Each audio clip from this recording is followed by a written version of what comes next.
Well, hello there YouTube. Welcome to the tabletop. Today we're going to look at the Kershaw thistle 3812 and it is a nice little knife. I would start by saying I'm not good at recommending, but I'll start by saying that this one I really recommend. It is not a new knife. I think it is at least 4 years old, but it's still out there.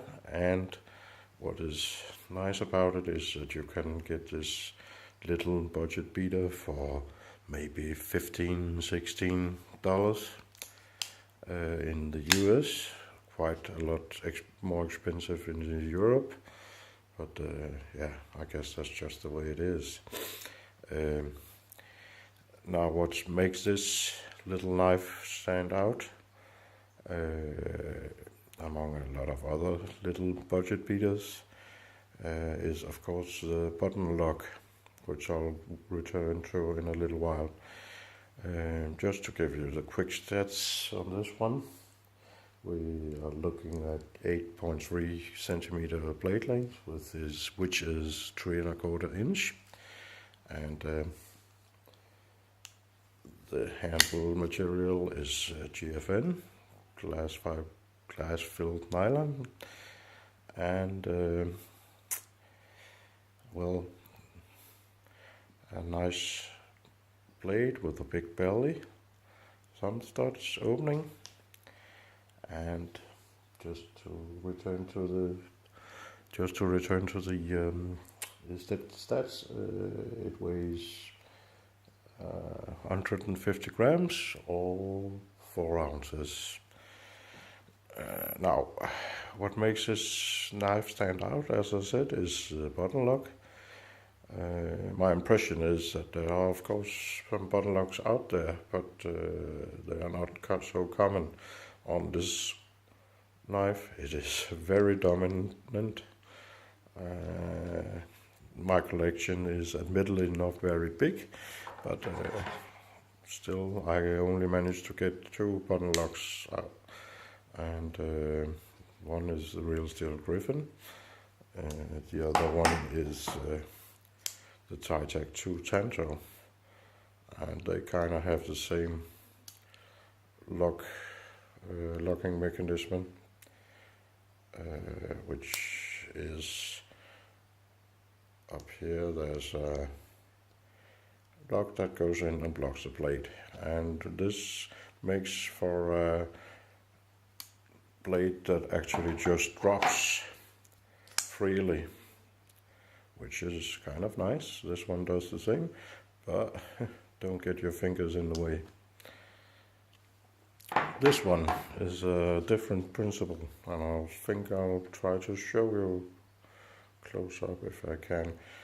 It is actually a liner lock. I'll get my little trusty flashlight here.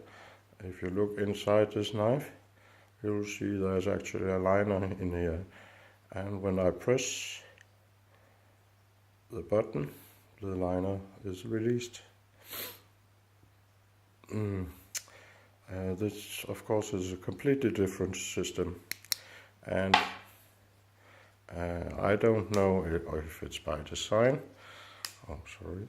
I don't know if it's by design or whatever, but actually, compared to like the real steel here, well, the blade actually would fall on your fingers if you have them in the way.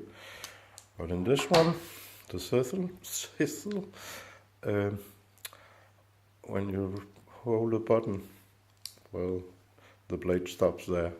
So I have no problem putting my fingers in the way, because the blade stops halfway. As I said, if this is by design, or that's just the way the system works, I don't know, but it is quite nice, because the blade will never close on your fingers. Sorry. Which kind of makes up for a safety feature, as I said. Don't know if it's intended, but it's a good thing. This giant lock seems like you could accidentally press it, but I've tried lots of different ways holding it, even grabbing a lot here, but well, it has to go so deep so that it actually doesn't get, of course you can press it by accident, I guess, but it's not something that happens all the time, which is kind of nice too. So I think it's safe to say that it is a bit of a safety feature. You have to press really deep to release the blade, which is a nice thing. As I said at the beginning, I can recommend this knife. I have carried it a lot, and of course it has some weaknesses, but ergonomics are fabulous any way you hold it. And I think this rather broad blade makes for a good slicer. It is 2.8 millimeters thick, which for my American friends would be, I don't know, 1 inch approximately. The only thing I actually don't like about this is the pocket clip, which is, can I show it? I'll just get the light again, not too much light here. It is rather low here, and it is extremely stiff. And these two screws get in the way of the pocket, so although it is quite deep carry, you really have to push on to get it into the trousers. I normally wear jeans, and that's